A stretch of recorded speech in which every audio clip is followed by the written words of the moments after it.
Good evening everybody. 11th entrance के batch में दोबारा से हमारी क्लास स्टार्ट हो रही है।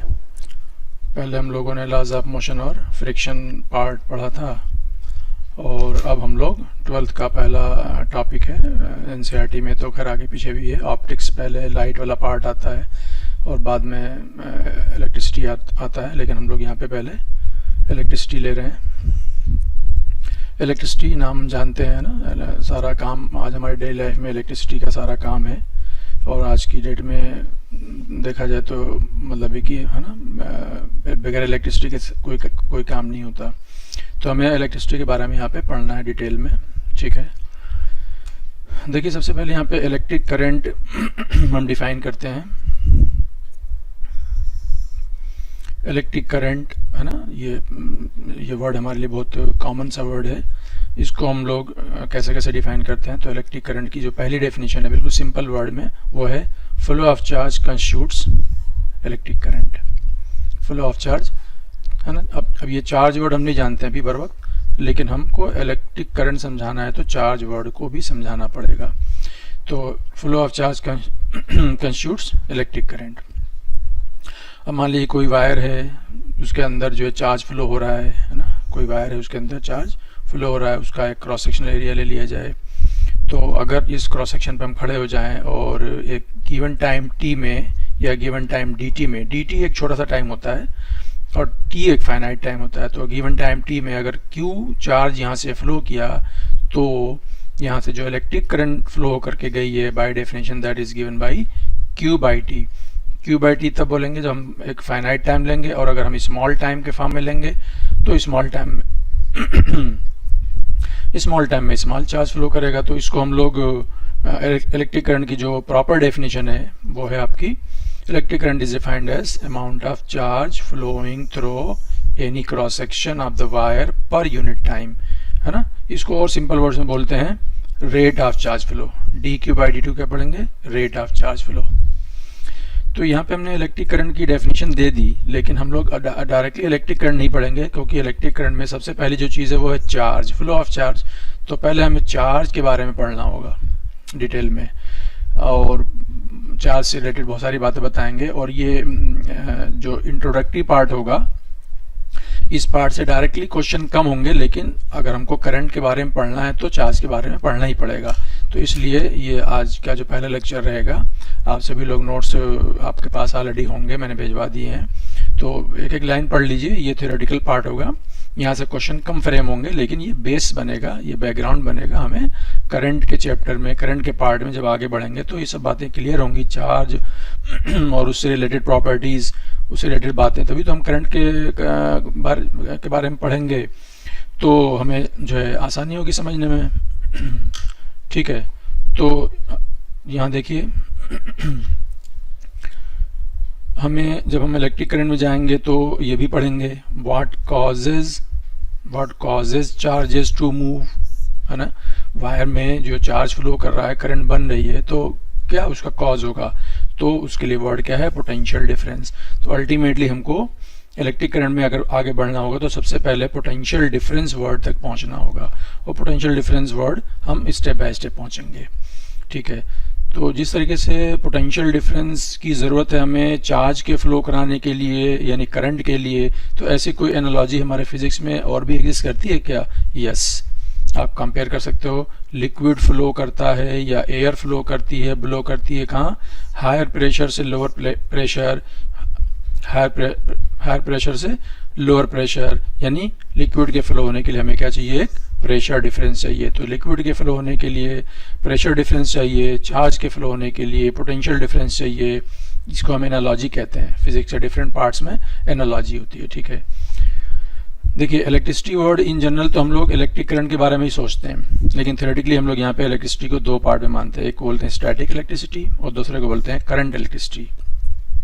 तो बेसिकली जो करंट इलेक्ट्रिसिटी वही इलेक्ट्रिक करंट है, और जो स्टैटिक इलेक्ट्रिसिटी है that is actually dealing with static charges, यानी इस सिचुएशन में चार्जेस मूव नहीं कर रहे होंगे। तो पहले हमारा जो पहला पार्ट होगा स्टडी का, जिसमें चार्जेस मूव नहीं कर रहे होंगे, रेस्ट में होंगे, तो उससे रिलेटेड हमको बहुत सारी प्रॉपर्टीज पढ़नी पड़ेंगी।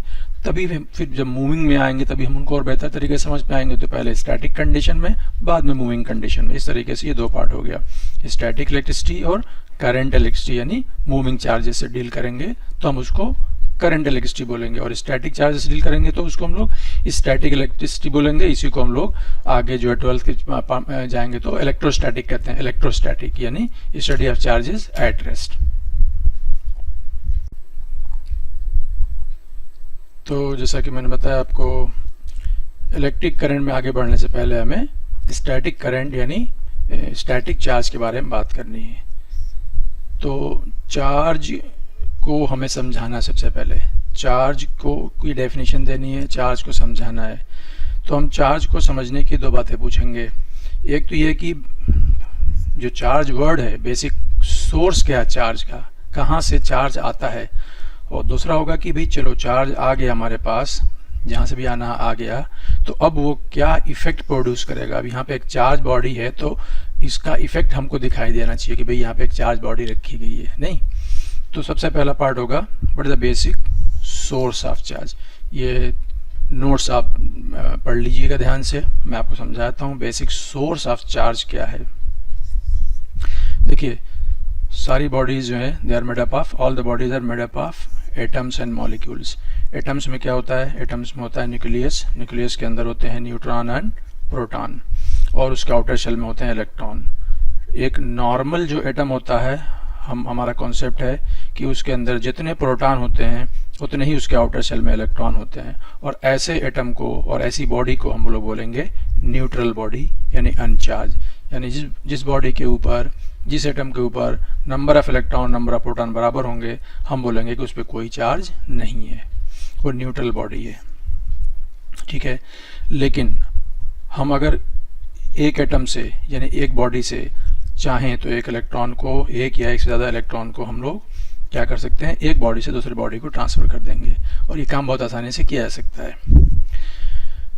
तो अगर इलेक्ट्रॉन एक बॉडी से दूसरे बॉडी को ट्रांसफ़र कर दिया जाता है किसी भी प्रोसेस से, तो क्या होगा कि अब इस बॉडी पे फॉर एग्जांपल क्या हो जाएगा, नंबर ऑफ जो इलेक्ट्रॉन होंगे वो प्रोटॉन से कम हो जाएंगे, और या जिस बॉडी पे इलेक्ट्रॉन गया है वहाँ पे नंबर ऑफ इलेक्ट्रॉन जो है वो नंबर ऑफ प्रोटॉन से ज़्यादा हो जाएंगे। तो जब ये देखा कि किसी बॉडी पे नंबर ऑफ इलेक्ट्रॉन और नंबर ऑफ प्रोटॉन बराबर नहीं है, तो उस बॉडी को एक एडिशनल प्रॉपर्टी मिल जाती है, उसी को हम लोग बोलते हैं चार्ज। यहाँ पे लिखा हुआ है, however if one or more electrons are transferred from one atom body to another atom या body, both the bodies get an additional property called charge। तब उनके पास एक एडिशनल प्रॉपर्टी आती है चार्ज, ठीक है। तो यहाँ से चार्ज की पहली डेफिनेशन बन के आती है, और वो है the excess or deficiency of electrons on a body, excess ज़्यादती, deficiency कमी of electrons as compared to number of protons gives rise to the basic concept of charge। यानी अगर किसी बॉडी के बारे में हम ये कहेंगे कि वो बॉडी चार्ज्ड है, तो इसका मतलब होगा कि उस पर इलेक्ट्रॉन की संख्या या तो प्रोटॉन से ज़्यादा होगी या इलेक्ट्रॉन की संख्या प्रोटॉन से कम होगी। दोनों ही कंडीशन में हम कहेंगे कि बॉडी चार्ज्ड है, ठीक है। अच्छा, अगर बॉडी पे number of electron number of proton बराबर होते हैं तो हम बोलते हैं कि बॉडी पे नेट चार्ज ज़ीरो है। तो इसका ये मतलब होता है कि इलेक्ट्रॉन और प्रोटॉन दोनों ही चार्ज पार्टिकल्स हैं, दोनों ही चार्ज पार्टिकल्स हैं। और जब एक न्यूट्रल एटम के अंदर दोनों की संख्या बराबर होती है तो नेट चार्ज ज़ीरो होता है। तो इससे यह नतीजा निकलता है कि उसमें से एक अगर पॉजिटिवली होगा तो दूसरा निगेटिवली होगा, क्योंकि जब एक प्लस, जितना प्लस उतना माइनस, तो नेट क्या आएगा भाई, ज़ीरो आएगा ना। तो जब इलेक्ट्रॉन और प्रोटॉन बराबर होता है तो उसमें नेट चार्ज ज़ीरो होता है। तो इसका मतलब है कि इलेक्ट्रॉन और प्रोटॉन दोनों पे इक्वल चार्ज है, लेकिन एक पे प्लस होगा तो एक पे माइनस। कन्वेंशनली, और वो चार्ज कैलकुलेट करके हमको बताया गया कि वो इलेक्ट्रॉन का चार्ज या प्रोटॉन का चार्ज जो कि बराबर है 1.6 × 10⁻⁹ कूलम। दोनों का चार्ज इक्वल है वैल्यू में, लेकिन एक है प्लस और एक है माइनस। इलेक्ट्रॉन का चार्ज माइनस होता नहीं है, माना गया है। Conventionally charge of electron is assumed या taken as negative and that of proton as positive। समझ गए ना। और जिस बॉडी पे दोनों की संख्या बराबर होगी ऑटोमेटिकली उस पर नेट चार्ज जीरो होगा। अब जहाँ पे इलेक्ट्रॉन ज़्यादा होंगे, इस कन्वेंशन के हिसाब से जहाँ पे इलेक्ट्रॉन ज़्यादा होंगे प्रोटॉन के मुकाबले में, हम बोलेंगे वो बॉडी निगेटिवली चार्ज है। और जहाँ पे इलेक्ट्रॉन कम होंगे प्रोटॉन से, तो हम बोलेंगे वो बॉडी पॉजिटिवली चार्ज है। ठीक है, देखो अल्टीमेटली इलेक्ट्रॉन ही मूव करेगा, है ना, तो इलेक्ट्रॉन के ही टर्म्स में बोला जाएगा। तो आपको ये पार्ट समझ में आ गया। ध्यान से रिवाइज करिए, लेक्चर सुनने से पहले आपने नोट्स को रिवाइज कर लीजिए। ये कोई मुश्किल नहीं है, बहुत आसानी से आप ये समझते चले जाएंगे। तो ये हो गया basic concept of charge. Excess or deficiency, किसी बॉडी पे इलेक्ट्रॉन कम है या ज़्यादा है एज कम्पेयर टू प्रोटॉन, तो हम बोलेंगे वो बॉडी चार्ज है।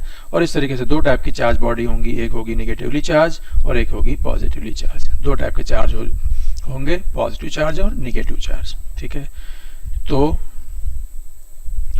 बेसिक सोर्स ऑफ चार्ज समझ में आ गया। अब चार्ज हमारे सामने आ गया भाई, निगेटिवली चार्ज बॉडी आ गई, पॉजिटिवली चार्ज आ गई, कैसे ये ट्रांसफर होगा चार्ज वो आगे सीखेंगे हम लोग। लेकिन अब हमारे पास चार्ज बॉडी हमारे पास आ गई।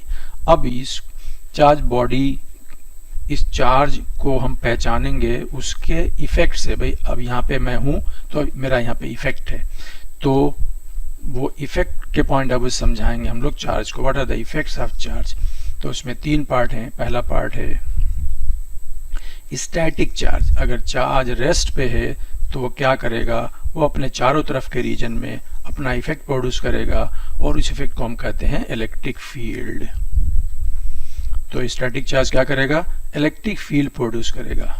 अच्छा, यहाँ पे लिखा हुआ है static charge produces as well as experiences electrical effect. इसका क्या मतलब क्या है कि ये एक चार्ज है जो यहाँ पे अपने चारों तरफ के रीजन में यहाँ पे अपना इफेक्ट पैदा कर रहा है, जिसको हम लोग बोले इलेक्ट्रिक फील्ड। अगर मैं कोई चार्ज दूसरा लेके आ जाऊँ, वो भी चार्ज ही है, अगर मैं वो यहाँ रख दूँ जहाँ पे इलेक्ट्रिक फील्ड है, तो ये चार्ज इस इलेक्ट्रिक फील्ड को एक्सपीरियंस करेगा, यानी एक्चुअली इस पे फोर्स लगेगा।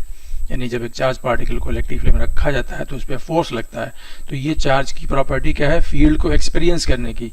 और अगर ये चार्ज है जो खुद इस वक्त हम ये कह रहे हैं कि ये फील्ड प्रोड्यूस करता है, तो चार्ज की दो प्रॉपर्टीज हो गई, एक फील्ड को प्रोड्यूस करना और दूसरा चार्ज अगर किसी की फील्ड में आ जाए तो वो उस फील्ड को एक्सपीरियंस करेगा। एक्सपीरियंस करने का मतलब होता है कि फील्ड में चार्ज पार्टिकल पे फोर्स लगेगा।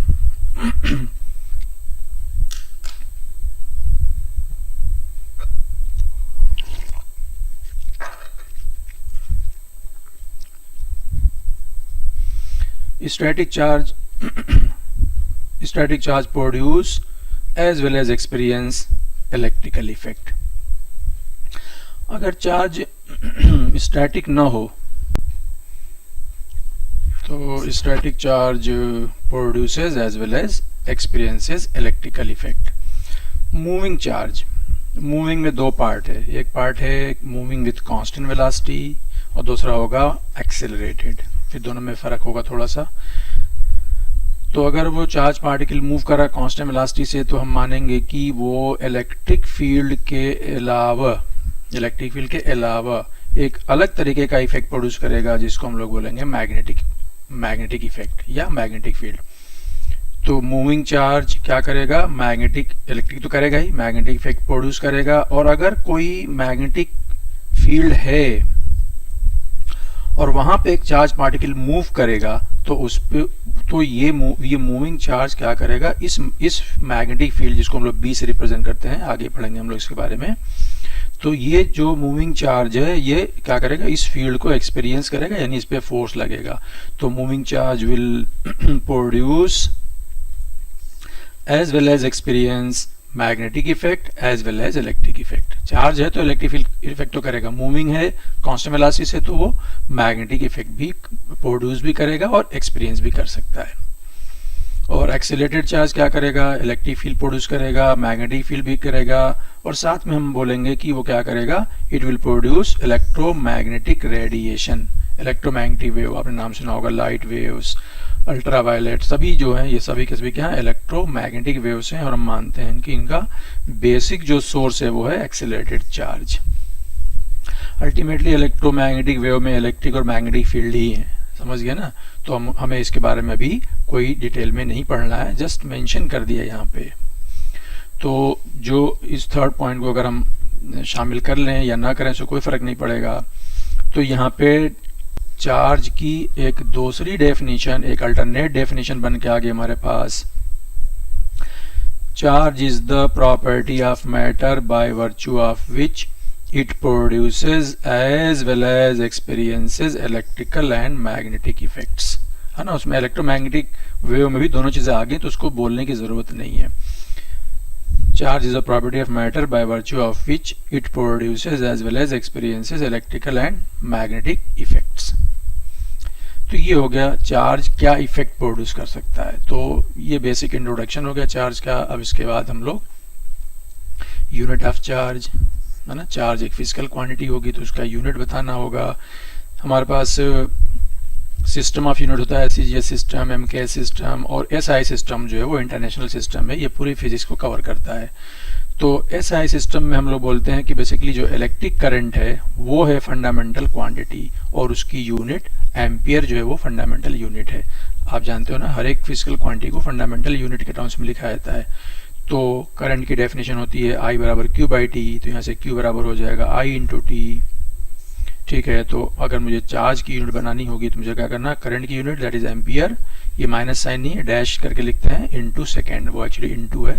एम्पियर सेकंड पढ़ेंगे, एम्पियर डैश सेकंड भी पढ़ने की जरूरत नहीं, एम्पियर माइनस सेकंड भी पढ़ने की जरूरत नहीं, एम्पियर सेकंड। तो चार्ज की यूनिट होनी चाहिए एम्पियर सेकंड, उसी को हम लोग साइंटिस्ट के नाम पर बोलते हैं कूलम, C से रिप्रेजेंट करते हैं। तो coulomb is the SI unit of charge, इसको इलेक्ट्रिक चार्ज भी कहते हैं।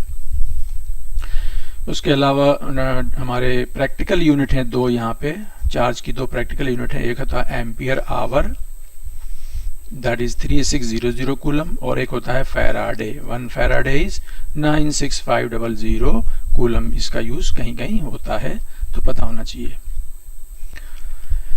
ये हो गया यूनिट। और उसके बाद अब चार्ज से रिलेटेड बहुत सारी प्रॉपर्टीज, ये बिल्कुल थ्योरेटिकल है, आप इसको जरूर से पढ़ लीजिए। Charge is a scalar quantity and is of 2 types. ये स्केलर क्वांटिटी होगी लेकिन ये 2 टाइप की। स्केलर क्वांटिटी 2 तरीके की होती हैं, कुछ ऐसी होती हैं जो सिर्फ पॉजिटिव होती हैं और कुछ ऐसी होती हैं जो पॉजिटिव नेगेटिव दोनों होती हैं, समझ गए ना। आप देखिएगा जैसे वर्क डन पॉजिटिव भी हो सकता है नेगेटिव हो सकता है, स्केलर है ना। लेकिन अब मान लीजिए काइनेटिक एनर्जी हमेशा पॉजिटिव होगी, तो इस तरीके से मास हमेशा पॉजिटिव होता है, नेगेटिव नहीं होता। तो charge is a scalar quantity and it is of 2 types. वही इलेक्ट्रॉन और प्रोटॉन की वजह से, इलेक्ट्रॉन को हमने नेगेटिव माना है और प्रोटॉन को पॉजिटिव माना, तो मिला के अल्टीमेटली बॉडी या तो पॉजिटिव होगी या नेगेटिव होगी। और चूंकि वो स्केलर क्वांटिटी है तो उसका एडिशन सिंपल अलजेब्रा से होगा और उनको साइन के साथ ऐड करेंगे। जैसा मैंने यहाँ पे एग्जाम्पल बनाया है कि कोई बॉडी है जिसपे 5 कूलम का चार्ज है, इस पे मैंने -3 कूलम का चार्ज और दे दिया, इस पे मैंने -3 कूलम का चार्ज और दे दिया, तो इस पे नेट चार्ज कितना हो गया 5, और ये साइन के साथ ऐड किया जाएगा that is 5 plus -3 that is 2 coulomb, ठीक है।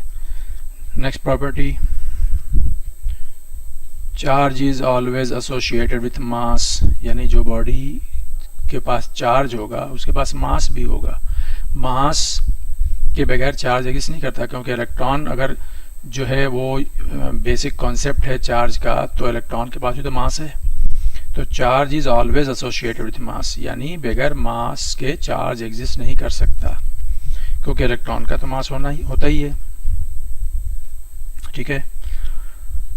और अच्छा अगर कोई बॉडी न्यूट्रल थी और फिर हमने उसको चार्ज दे दिया, if a body is given charge, उसका मास चेंज हो जाएगा। चार्ज देने का मतलब क्या होता है, या तो उसको इलेक्ट्रॉन देना या उससे इलेक्ट्रॉन लेना।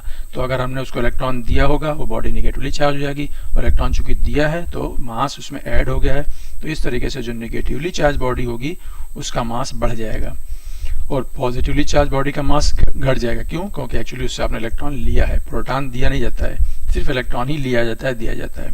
तो पॉजिटिव चार्ज का मतलब है कि आपने उसे इलेक्ट्रॉन लिया है, electron positive charge given means electron have been taken, और इलेक्ट्रॉन लिया जाएगा तो इलेक्ट्रॉन के साथ है ना मास भी आ जाएगा, तो मास क्या करेगा, डिक्रीज करेगा। तो अगर कोई बॉडी को नेगेटिवली चार्ज किया था तो उसका मास बढ़ता है, और अगर किसी बॉडी को पॉजिटिवली चार्ज किया था तो उसका मास घटता है। Charge is invariant but mass is variant. क्या मतलब इसका, ये थ्योरी ऑफ रिलेटिविटी की बात कर रहे हैं। थ्योरी ऑफ रिलेटिविटी में समझाया जाता है कि अगर कोई मास मूव करता है हाई स्पीड पे तो उसका मास चेंज हो जाता है। m बराबर m naught upon under root 1 minus v square upon c square. m naught वो मास है जब वो रेस्ट में है, इसको बोलते हैं रेस्ट मास, और अगर वो मूव करेगा अच्छी स्पीड से तो उसका मास चेंज हो जाएगा। लेकिन ये थ्योरी, ये कॉन्सेप्ट चार्ज के ऊपर लागू नहीं होगी, इसलिए बोलेंगे charge is invariant, this is not applicable to charge. Quantization of charge. Quantization का मतलब होता है कोई भी चीज एक मिनिमम साइज में अवेलेबल है, उससे छोटे साइज में नहीं मिलेगी, और वो चार्ज के लिए मिनिमम साइज है इलेक्ट्रॉन या प्रोटॉन का चार्ज, जिसको हम लोग क्वांटा ऑफ चार्ज बोलते हैं। क्वांटा ऑफ चार्ज मींस एक इलेक्ट्रॉन या एक प्रोटॉन का चार्ज, मिनिमम साइज, दोनों बराबर ही है, एक प्लस एक माइनस है, ठीक है ना। और अगर किसी बॉडी पे चार्ज होगा तो वो उसी एक इलेक्ट्रॉन या प्रोटॉन का जो चार्ज है, जिसको हम लोग ई से रिप्रेजेंट करते हैं, उसी का इंटीग्रल मल्टीपल होगा। यानी charge on any body can be plus minus ne, where n can be an integer 1 2 3। यानी किसी बॉडी पे चार्ज 2 ही हो सकता है, किसी बॉडी पे चार्ज -3 हो सकता है, किसी बॉडी पे चार्ज 0.2 ही नहीं हो सकता, क्योंकि इलेक्ट्रॉन के चार्ज का फ्रैक्शन नहीं अलाउड है, हमारे इस डिस्कशन में नहीं एग्जिस्ट करता है। Q बराबर NE, ध्यान रखिएगा। और इस Q बराबर NE के ऊपर एक क्वेश्चन यहाँ पे पूछा जाता है, ये how many electron or proton, positive है तो प्रोटॉन होंगे एक्स्ट्रा, और नेगेटिव है तो एक्स्ट्रा इलेक्ट्रॉन होंगे। How many electrons or protons are there in 1 coulomb of charge. तो Q बराबर NE में चाहे उसको चाहे इलेक्ट्रॉन मानो चाहे प्रोटॉन मानो, उससे कोई दिक्कत नहीं, 1 कूलम, तो यहाँ पे Q बराबर 1 कूलम। n कितने नंबर होंगे इलेक्ट्रॉन्स के, एक इलेक्ट्रॉन का चार्ज कितना, E मैंने आपको बताया 1.6 इंटू 10⁻16। यहाँ से सॉल्व करेंगे n के लिए तो यह आता है 6.25 इंटू 10⁻18। एक कूलम चार्ज के अंदर इतने इलेक्ट्रॉन्स या इतने प्रोटॉन्स हो सकते हैं। अगर -1 कूलम होगा तो इलेक्ट्रॉन होंगे, अगर +1 कूलम होगा तो नंबर ऑफ प्रोटॉन्स होंगे। Quantization of charge was established by Millikan's oil drop experiment। आपको सिर्फ ये नाम याद रखना है, ये एक्सपेरिमेंट आपको यहाँ पे भी पढ़ना नहीं है, तो ध्यान रखिएगा। कोई आपसे अगर पूछे कोई क्वांटाइजेशन ऑफ चार्ज किस लॉ से, किस एक्सपेरिमेंट से इस्टेब्लिश किया गया, तो आप बता दीजिएगा Millikan's oil drop experiment. Next property, conservation of charge, very important. In an isolated system, isolated मतलब कि पैक कर दिया जाए इस रूम को और यहाँ से कोई भी चार्ज बाहर नहीं जाएगा, तो क्या होगा, टोटल चार्ज रिमेन्स कांस्टेंट, है ना। ऐसा हो सकता है कि इस रूम के अंदर जितने बॉडीज हैं इनके चार्ज आपस में तो ट्रांसफर हो जाएं, लेकिन चूंकि रूम पूरा बंद है तो टोटल चार्ज क्या रहेगा, कंजर्व रहेगा। इन an isolated system total charge remains constant. बताते हैं conservation of charge is valid in all types of chemical, nuclear reactions, और जितने भी टाइप के रिएक्शन हो या जितने भी प्रोसेस हो वहाँ पे कंजर्वेशन ऑफ चार्ज वैलिड होता है। Next point, similar charges repel each other. Similar charges plus plus होंगे तो वो रिपेल करेंगे, माइनस माइनस होंगे तो वो रिपेल करेंगे, है ना। प्लस और माइनस होंगे तो अट्रैक्ट करेंगे, ये दोनों रिपेल करेंगे पहला केस, और ये अट्रैक्ट करेंगे। लेकिन अगर हमको जानना है कि एक्चुअल कैसे पता चलेगा कि जो है चार्जेस जो है प्लस प्लस है कि प्लस माइनस है, तो उसका जो क्राइटेरिया होगा वो अट्रैक्शन नहीं होगा, रिपल्शन होगा। क्योंकि एक प्लस एक माइनस को अट्रैक्ट कर सकता है और एक न्यूट्रल या एक चार्ज बॉडी एक न्यूट्रल को भी अट्रैक्ट कर सकती है। तो यहाँ पे आपको गलत इन्फॉर्मेशन मिल जाएगी, आप बोलोगे कि ये वाला इसको अट्रैक्ट करे तो आप बोल दोगे ये नेगेटिव है, जबकि हो सकता है कि ये न्यूट्रल हो तो उसको भी अट्रैक्ट कर सकता है। तो एक चार्ज बॉडी एक न्यूट्रल वाले को कैसे अट्रैक्ट करेगी, उसके लिए हम एक प्रोसेस आगे पढ़ेंगे जिसको हम लोग बोलते हैं इंडक्शन। इंडक्शन में क्या होता है कि ये सामने ये प्लस है ना, तो इस न्यूट्रल बॉडी में यहाँ पे सामने क्या करता है, माइनस पैदा करता है, और सामने माइनस कर देता है, ठीक है ना, पीछे प्लस पैदा करेगा, लेकिन चूंकि सामने माइनस है तो ये पास में है ना, तो ये इसको अट्रैक्ट कर लेता है। तो एक चार्ज बॉडी एक न्यूट्रल बॉडी को अट्रैक्ट कर सकती है। तो अट्रैक्शन से क्लियरली पता नहीं चला कि ये बॉडी क्या वाकई में निगेटिवली चार्ज है, न्यूट्रल पता नहीं चला। लेकिन अगर ये दोनों प्लस प्लस हैं तो ये रिपल्शन ही करेंगे, अगर ये माइनस माइनस है तो रिपल्शन ही करेंगे।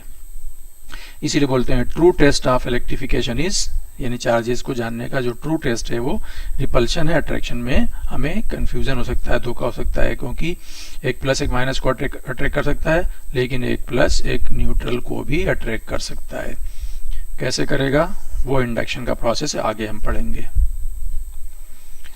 A charge body can attract a neutral body also. Ninth property, charge is transferable. Charge आसानी से या किसी भी तरीके से एक बॉडी से दूसरे बॉडी को ट्रांसफर की जा सकती है। लेकिन अगर दोनों बॉडी को मैं सिस्टम मानूंगा तो यहाँ से यहाँ चार्ज अगर ट्रांसफर होगा तो इस पूरे सिस्टम के लिए कंजर्वेशन ऑफ चार्ज वैलिड रहेगा, इसमें कोई दिक्कत वाली बात नहीं है।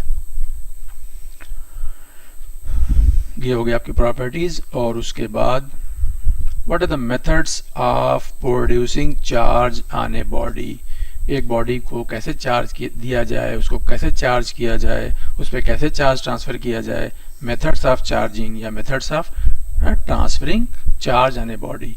तो यहाँ पे तीन मेथड्स हैं, यहाँ पे तीन मेथड्स हैं। पहले मेथड को हम लोग बोलते हैं फ्रिक्शन, दूसरे को बोलते हैं कंडक्शन और तीसरे को बोलते हैं इंडक्शन। इसके बारे में अभी मैं बात कर रहा था। Friction method is the oldest method of producing charge. It was known to us in 600 BC in Greece के अंदर कोई शहर था, है ना, उसका नाम यहाँ पे मेंशन करने की जरूरत नहीं है।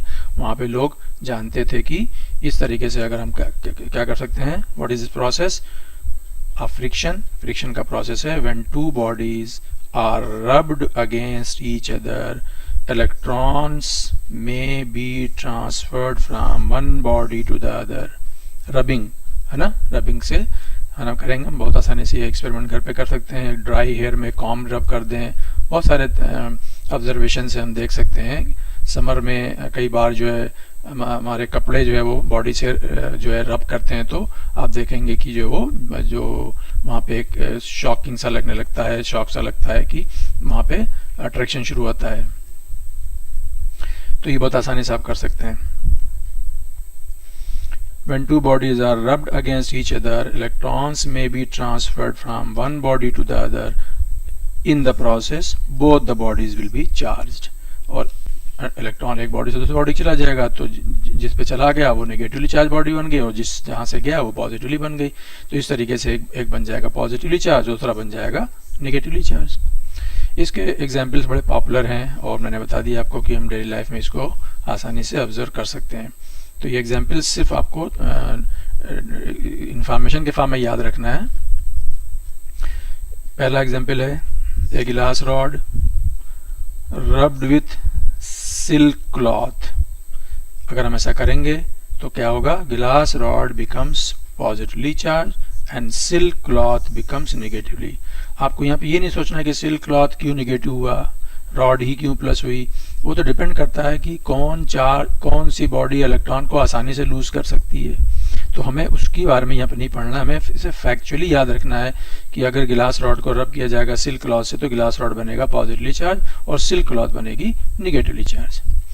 इसी तरीके से अगर हमारे पास कोई प्लास्टिक या एबोनाइट के रॉड हो और अगर हम उसको रब करें फर से, कैट्स फर, है ना, तो यहाँ पे क्या होता है? उल्टा होता है। अब रॉड बन जाती है नेगेटिवली चार्ज और जो फर है वो बन जाता है पॉजिटिवली चार्ज। इसी तरीके से अगर हम कॉम से अपना ड्राई हेयर को रब करें तो फिर वही बात है, जो प्लास्टिक कॉम है वो बनेगी यहाँ पे नेगेटिवली चार्ज और ड्राई हेयर पे आएगा पॉजिटिव चार्ज। तो ये एग्जाम्पल्स आप ध्यान से नोट कर लीजिए, ध्यान समझ लीजिए। नेक्स्ट वन इज चार्ज को ट्रांसफर करने का जो दूसरा मेथड है वो क्या है, conduction. Conduction word mainly suitable है कंडक्टर्स के लिए। कंडक्टर्स और नॉन कंडक्टर्स, दो टाइप की बॉडीज होती हैं, एक होता है कंडक्टर्स और दूसरे को हम लोग बोलते हैं नॉन कंडक्टर। इन्हीं नॉन कंडक्टर को हम लोग इंसुलेटर भी कहते हैं। हमें इसके बारे में बहुत डिटेल में अभी बताने की जरूरत नहीं। कंडक्टर्स वो बॉडी होंगे जैसे मेटल्स होते हैं, सभी मेटल्स कंडक्टर माने जाते हैं। इनके अंदर जो इलेक्ट्रॉन्स होते हैं वो फ्री इलेक्ट्रॉन्स होते हैं, यानी उन इलेक्ट्रॉन के ऊपर उनके जो पेरेंट न्यूक्लियस है उनका कंट्रोल ना के बराबर होता है, और ये इलेक्ट्रॉन्स इस बॉडी के अंदर लगातार इधर उधर मूव कर रहे होते हैं आसानी से। तो जो है कंडक्टर्स वो बॉडी जो आसानी से इलेक्ट्रिसिटी को क्या मेंटेन कर सकती हैं, ये है मेन चीज। उनके अंदर फ्री इलेक्ट्रॉन्स होते हैं। तो कंडक्शन मोड में क्या करना है, आपका एक चार्ज बॉडी होगी, ठीक है ना, आप एक न्यूट्रल बॉडी से क्या करना, उसको कांटेक्ट मिलाना। कंडक्टर होने में ये चीज पॉसिबल है, नॉन कंडक्टर में ये मुश्किल हो जाएगा, नहीं हो पाएगा। तो क्या होगा कि जब आप दोनों कंडक्टर को है ना टच कराएंगे, कांटेक्ट मिलाएंगे, तो चार्ज एक बॉडी से दूसरे बॉडी में चला जाएगा। अब एक बॉडी से चार्ज दूसरे बॉडी में कितना जाएगा वो डिपेंड करेगा इनके साइजेस के ऊपर। टच करने के बाद जिस बॉडी का साइज ज्यादा होगा, बड़ा होगा, उस पे चार्ज ज्यादा जाएगा। अगर दोनों बॉडीज इक्वल साइज के होंगी तो इनिशियली भले इन पे जो भी चार्ज रहा हो, फाइनली दोनों पे चार्ज बराबर होगा। कंडक्शन समझ में आ गया। If a charged body conductor is brought in contact with another neutral body, वो भी कंडक्टर ही होगा, charge will be transferred, shared from one body to the other। अच्छा, दोनों ही चार्ज हो सकते हैं, है ना, पहले से ही दोनों पे चार्ज होगा, लेकिन कुछ कंडीशन ऐसी होगी कि हम कांटेक्ट में लाएं तो फिर भी चार्ज का जो है एक्सचेंज हो सकता है, चार्ज का ट्रांसफर हो सकता है। वो आगे हम आपको बताएंगे कि किस बेसिस पे चार्ज का फ्लो होता है। बल्कि मैं मेंशन कर देता हूँ, एक टर्म यूज करेंगे हम लोग, पोटेंशियल, आप जानते हैं। तो जब हम दो बॉडीज को कांटेक्ट में लाएंगे तो चार्ज कहाँ से कहाँ फ्लो करेगा, हमेशा चार्ज फ्लो करेगा हायर पोटेंशियल से लोअर पोटेंशियल को, और फाइनली जो है जब दोनों का पोटेंशियल सेम हो जाएगा तो चार्ज फ्लो बंद हो जाएगा। कंडक्शन समझ में आया। And the next one is induction. Next method of producing charge on a body is induction method. Induction, इसको हम लोग इलेक्ट्रोस्टैटिक इंडक्शन भी कहते हैं। मैग्नेटिज्म में भी होता है, मैग्नेटिक इंडक्शन उसको बोलते हैं। एक मैग्नेट एक आयरन पीस को अट्रैक्ट कर लेता है, उसमें भी प्रोसेस वही होता है। आयरन पीस तो मैग्नेट नहीं है, लेकिन वो उसके अंदर नॉर्थ और साउथ पोल पैदा कर देता है, तो वही चीज़ यहाँ पे भी है, दोनों में सिमिलरिटी है। इसमें क्या किया जाएगा कि हमारे पास एक चार्ज बॉडी होगी। अच्छा, यहाँ पे जो इंडक्शन होगा वो कंडक्टर और नॉन कंडक्टर दोनों के लिए। तो मान लो कि जो चार्ज बॉडी है, हम क्या करेंगे, ये charge body is brought near a neutral body. Touch नहीं कराना है, खाली नियर लाना है, क्लोज लेके आना है, ठीक है ना। तो यहाँ पे मैंने आसानी के लिए क्या कर लिया कि जो मेरी चार्ज बॉडी है उसको मैं नॉन कंडक्टर मान लूँ, ताकि नॉन कंडक्टर में क्या होगा, जो चार्ज जहाँ होगा वहीं रहेगा, ठीक है ना। लेकिन ये कंडक्टर है और इसके अंदर क्या है भी, इलेक्ट्रॉन प्रोटॉन सब हैं और इलेक्ट्रॉन फ्री है मूव करने के लिए। तो ये जो नॉन कंडक्टिंग बॉडी है, जो चार्ज बॉडी है, और ये न्यूट्रल बॉडी थी, ये न्यूट्रल बॉडी थी। चूंकि ये कंडक्टर था तो ये क्या करेगा, ये चार्ज जो पॉजिटिवली चार्ज बॉडी है इसके अंदर जो इलेक्ट्रॉन है उनको अपनी तरफ अट्रैक्ट करेगा, अपोजिट वाले को, और जो पॉजिटिव वाले उनको रिपेल करेगा। पॉजिटिव वाले को रिपेल करने का मतलब वो रिपेल होकर दूर तो नहीं जाएंगे, लेकिन इलेक्ट्रॉन इधर बढ़ जाएंगे तो ऑटोमेटिकली उधर पॉजिटिव चार्ज दिखाई देने लगेगा। तो सामने आ जाएगा नेगेटिव चार्ज और पीछे आ जाएगा पॉजिटिव चार्ज। बीच में बॉडी में अभी भी प्लस और माइनस दोनों मिक्स होंगे, लेकिन सामने वाले फेस पे आ जाएगा नेगेटिव चार्ज और पीछे वाले फेस पे आ जाएगा पॉजिटिव चार्ज, ठीक है। अगर अगले स्टेप में मैं क्या करूं कि इस कंडक्टर को मैं अर्थ कर दूं। अर्थिंग का मतलब होता है कि earth is a huge source of charge. वो कितना भी चार्ज ले सकता है, दे सकता है। एक तरीके से हम मान के चलें कि पॉजिटिव चार्ज भी मूव कर रहा है, ऐसा मान लिया जाए, तो ये पॉजिटिव चार्ज इस पॉजिटिव चार्ज को क्या करता है, रिपेल कर रहा था, और वो बेचारा जाके बिल्कुल आखिरी सतह पे जाके रुका हुआ है। तो जब मैं इसको अर्थ से कनेक्ट कर दूंगा तो बेसिकली ये पॉजिटिव चार्ज जो कि रिपेल हो रहा था वो कहाँ चला जाएगा, ग्राउंड को चला जाएगा। एक्चुअल में क्या होगा कि ये पॉजिटिव चार्ज अर्थ के अंदर से इलेक्ट्रॉन को ले लेगा और इलेक्ट्रॉन आके इस पॉजिटिव चार्ज को क्या कर देंगे, न्यूट्रलाइज कर देंगे। तो अल्टीमेटली पॉजिटिव चार्ज का अर्थ को जाना या इलेक्ट्रॉन का अर्थ से आना, दोनों बातें एक ही हैं। अल्टीमेटली ये चार्ज को ख़त्म करना है, ज़ीरो करना है। अब यहाँ पे सिर्फ सामने बचेगा नेगेटिव चार्ज, बीच में दोनों मिक्स हैं, उससे मतलब नहीं, सामने नेगेटिव है। अब अगर मैं इस बॉडी को यहाँ से रिमूव कर दूँ, इस अर्थिंग को भी रिमूव कर दूँ और मेरे पास सिर्फ ये बॉडी बचेगी, तो चूँकि अब इसका कोई इफेक्ट नहीं है तो ये चार्ज जो नेगेटिव चार्ज था यहाँ पे एक्स्ट्रा, वो पूरे बॉडी में डिस्ट्रीब्यूट हो जाएगा और इस तरीके से ये बॉडी एक निगेटिवली चार्ज बॉडी मुझे मिल जाएगी, जो कि अदरवाइज इनिशियली क्या थी, वो न्यूट्रल थी और अब वो निगेटिवली चार्ज है। तो ये पूरा एक प्रोसेस है इंडक्शन का। इसको पढ़िए।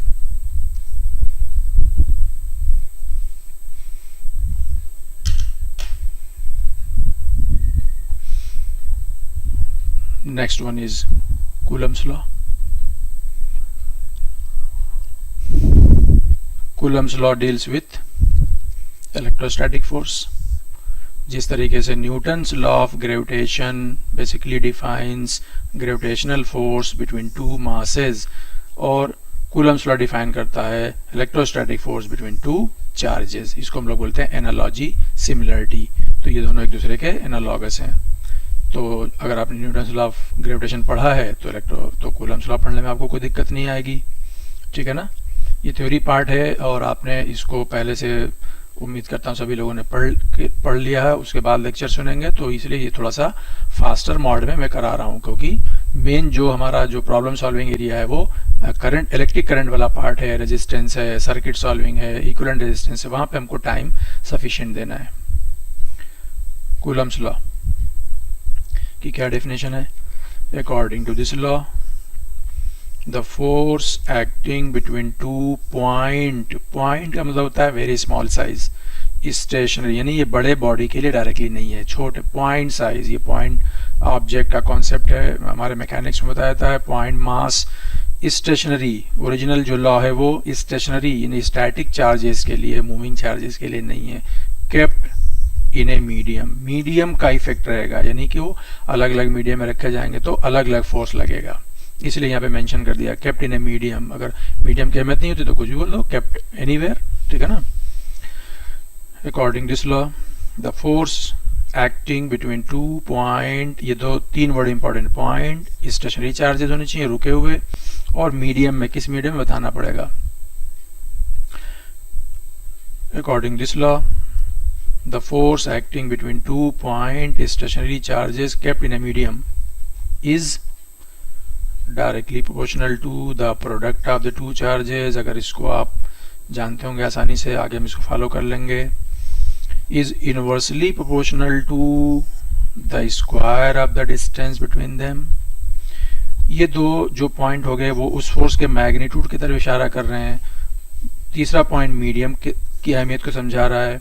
चौथा पॉइंट डायरेक्शन के बारे में बता रहा है, acts along the line joining the two charges. जो फोर्सेस की डायरेक्शन होगी वो अलोंग द लाइन होगी ज्वाइनिंग द टू चार्जेस, कहीं टेढ़े मेढ़े नहीं होगी। और ये पॉइंट पहले आ चुका है कि ये फोर्स कैसा होगा, अट्रैक्टिव होगा अगर अपोजिट चार्जेस होंगे, एक प्लस और एक माइनस होगा, और रिपल्सिव होगा अगर दोनों सिमिलर चार्जेस होंगे।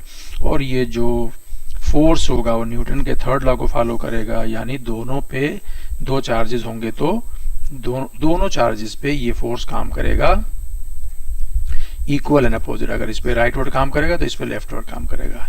दोनों इक्वल होंगे मैग्नीट्यूड में, लेकिन डायरेक्शन में क्या होंगे, अपोजिट। इसी को हम लोग बोलते हैं न्यूटन्स थर्ड लॉ।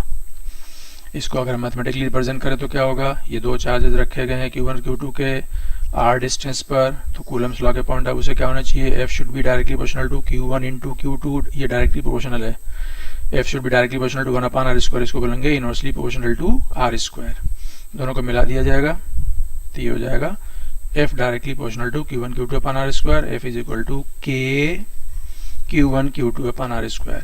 फिर K is a constant called Coulomb's constant या इलेक्ट्रोस्टैटिक कांस्टेंट, और इस K की जो वैल्यू होगी it will depend upon the nature of the medium. ये सबसे इंपॉर्टेंट है, nature of the medium as well as system of unit. System of unit CGS system है, उसकी वैल्यू अलग आ सकती है, और MK सिस्टम और SI सिस्टम और MK सिस्टम एक ही होता है। क्या होता है वो है ना, आपको आइडिया है तो ठीक है। अब अगर हम इसको मैं थोड़ा सा कंपेयर करूं इलेक्ट्रोस्टैटिक कांस्टेंट के लिए ये जो मेरा न्यूटन्स लॉ ऑफ ग्रेविटेशन है, यहाँ पे हम बोलते हैं बराबर G(m1m2 / r²। यहाँ पे हम G को बोलते हैं यूनिवर्सल ग्रेविटेशनल कांस्टेंट, क्योंकि इसकी वैल्यू मीडियम पे डिपेंड नहीं करती, इसीलिए हम इसको यूनिवर्सल कांस्टेंट नहीं कहते हैं K को, है ना। वो मीडियम पे डिपेंड करेगा, ये G भी डिपेंड करेगा सिस्टम ऑफ यूनिट पे, ठीक है ना। लेकिन इंपॉर्टेंट चीज़ है कि जो K है वो मीडियम पे डिपेंड करेगा और जो G है वो मीडियम पे डिपेंड नहीं करता।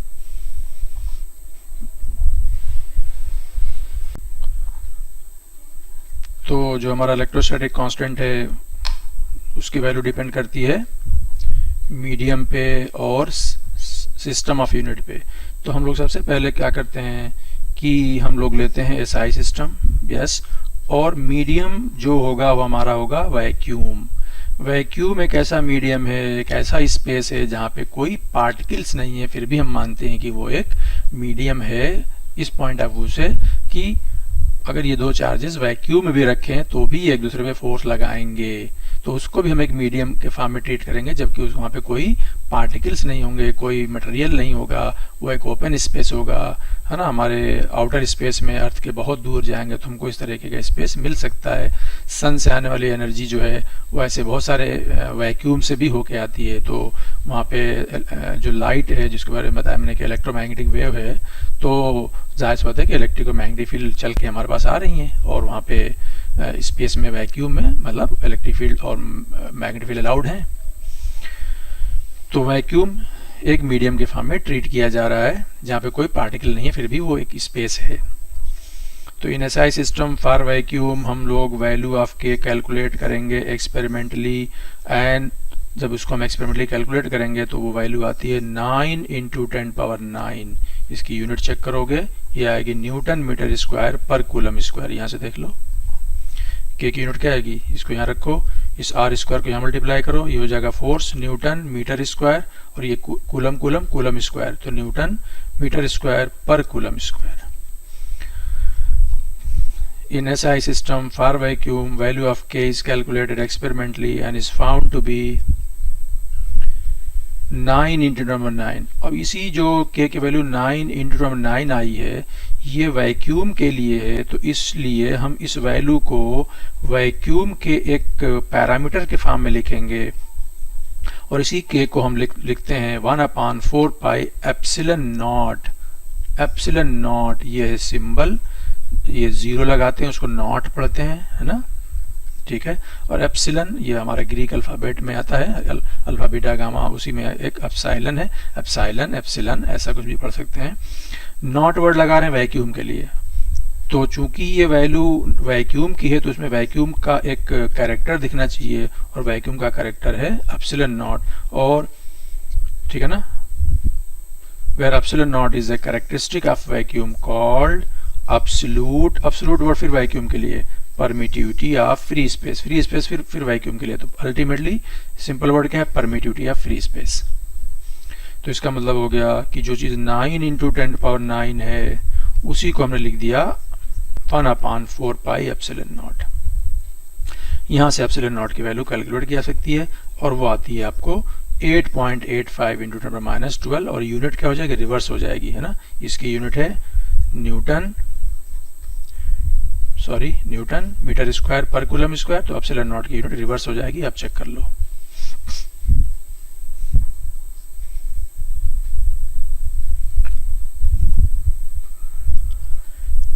तो इस तरीके से अगर दो चार्जेस वैक्यूम में रखें तो उनके बीच जो फोर्स का फार्मूला होगा वो होगा 1/4 pi epsilon not Q1 Q2/r²। जब हम थ्योरेटिकल फार्मूला बोलेंगे तो 1/4 पाई एप्सिलॉन नॉट बोलें या सिंपली K बोल दें, लेकिन जब न्यूमेरिकल करेंगे तो हम इसकी जगह क्या लिख देंगे, 9 × 10⁹ लिख देंगे, 9 × 10⁹ Q1 Q2/r²। न्यूमेरिकल के लिए K की वैल्यू 9 × 10⁹ लिख देंगे और थ्योरेटिकली बोलेंगे तो 1/4 पाई एप्सिलॉन नॉट। तो ये तो हो गया फार्मूला जो दोनों चार्जेस के बीच में लगेगा, फोर्स का फार्मूला जब वो रखें वैक्यूम में। लेकिन अगर अब चार्जेस को हम वैक्यूम के बजाय किसी मीडियम में रखेंगे तो जाहिर सी बात है कि फिर उसमें जो चेंजेस आएंगे वो मैं आपको ना कंटिन्यू करूंगा नेक्स्ट क्लास में। अभी आप यहाँ तक रिवाइज कर लीजिए, इस पर कोई न्यूमेरिकल की अभी ज़्यादा ज़रूरत नहीं है। Thank you.